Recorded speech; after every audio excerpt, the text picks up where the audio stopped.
अस्सलाम वालेकुम रहमतुल्लाहि व बरकातुहू। यूनान मुकीम तमाम परदेसी वीर, चाहे तुसी किसी भी कंट्री तो बिलोंग करते हो और स्पैशली तौर पर तमाम वो वीर भरा जिन्होंने पलीनी पैरा फेरी के अंदर पेपर अपलाई किए हैं और पलीनी पैरा फेरी को लैके बहुत ज़्यादा परेशान ने। चाहे तुसा 3 साल इमीग्रेशन के तहत पेपर अपलाई किए हैं, 7 साल इमीग्रेशन के तहत पेपर अपलाई किए हैं, या फिर तुसा पेपर रीन्यू कराने वास्ते पलीनी पैरा फेरी पेपर अपलाई किए हैं, तो मैं अपनी वीडियो स्क्रीन पर एक ईमेल एड्रैस मैंशन कर दिता है।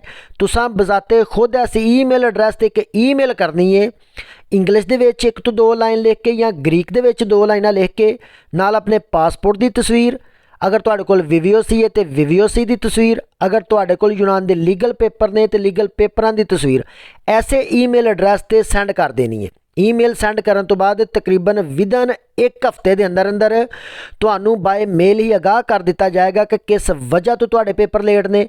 अगर तुहाडे पेपर रेडी हो चुके हुए तो तुहानू डेट भी दस दी जाएगी बाय मेल।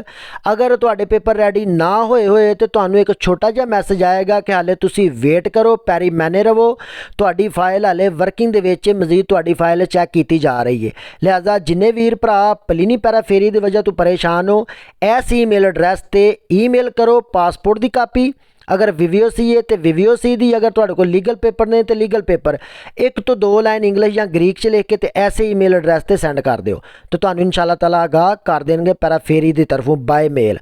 बाकी सारे वीर भरा दुआवां याद रखियो, तुहाडी मुहब्बत दा बहुत ज़्यादा मशकूर हाँ। जज़ाकल्लाह खैर।